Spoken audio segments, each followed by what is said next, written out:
Very good evening, and this is Raja Mukhopadhyay. Uh, Today, I'm less present as a Hindu Mahasabha guy and more present as a Indian national, Indian youth who would like to facilitate my fellow brothers and sisters coming out of the university and colleges. And you have seen very recently where Honorable Chief Minister of West Bengal, Mamata Bandyopadhyay, and even our, the Honorable Prime Minister, Narendra Modi ji, had said that the youth should also take a leap towards entrepreneurship. Entrepreneurship is good, but entrepreneurship also needs direction and incubation. Now, in our country, what is happening that central government of India has a lot of schemes, and we have the state district industry centers where there is lot of supposedly facilitation available, but unfortunately, what is happening is that due to lack of knowledge and due to certain corrupt practices within the financial institutions and public sector banking, our youths are not getting the advantage of the kind of benefit that they should get on the central schemes. And I'm specifically mentioning couple of schemes, like one which is your Startup India, Stand Up India, and then Mudra loan for the youth and the women. I have a data with me which I will discuss. I'll discuss with you couple of RTIs that from the Hindu Mahasabha or from our personal capacity we have done on our financial institutions. But let me first say, by starting this evening, that our youth, our women, our youths coming out of the universities, from the colleges, they deserve this Mudra loan of 50,000 or 1 lakh and beyond.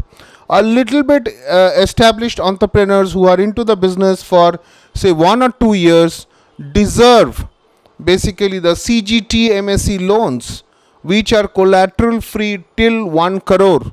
So what's keeping these banks away from giving these Mudra loans and this entrepreneurship loans?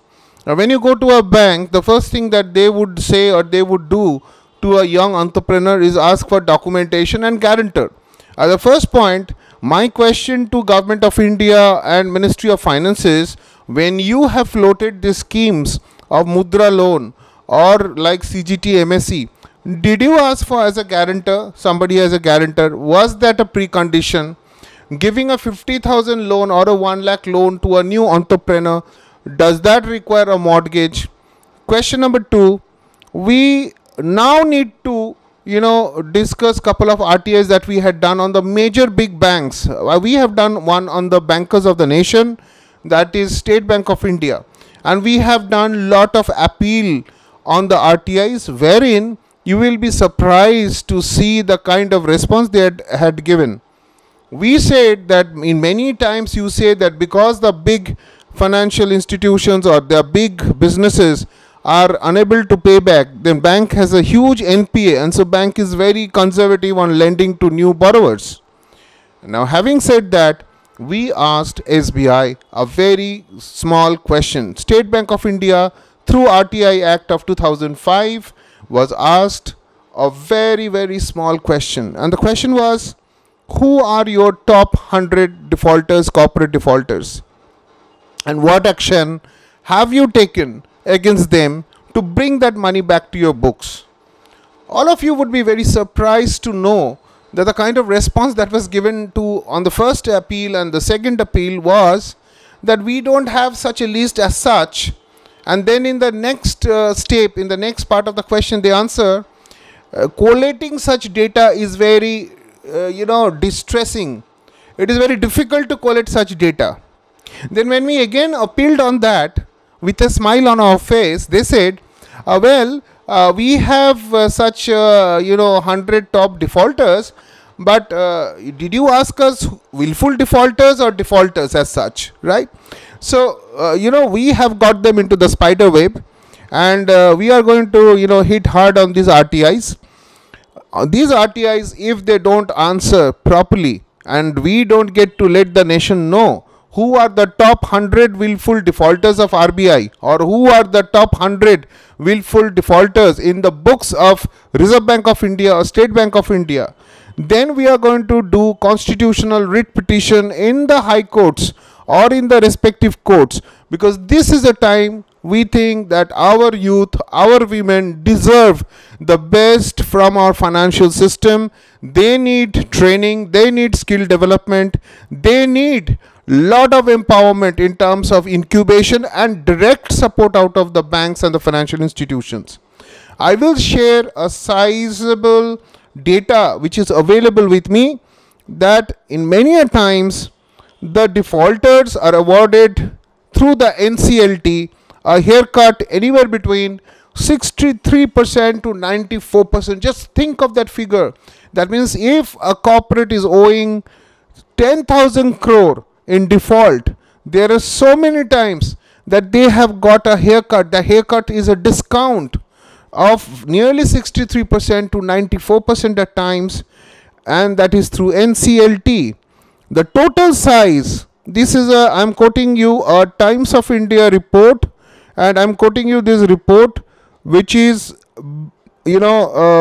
somewhere last year in financial year 2020, and it says total size of top 100 willful defaulters rose 5.34% in financial year 20 from 80,344 crores as of March 2019 according to RBI data, and the top willful defaulters owe lenders 84,632 crores. I am telling you once more that in financial year 19 the figure was 80,344 crores default, and that default, that willful defaulters, their habitual defaulters, that rose to 84,632 crores.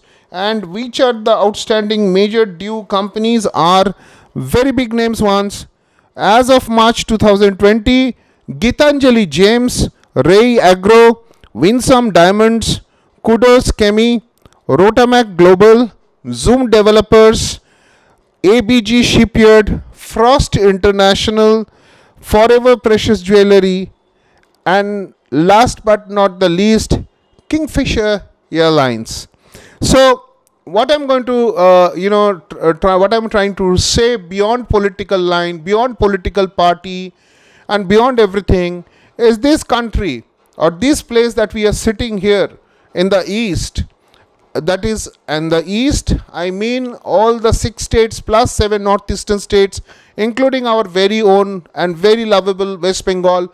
We are at the gateway of a historic geopolitical positioning, which is the true gateway to Southeast Asia.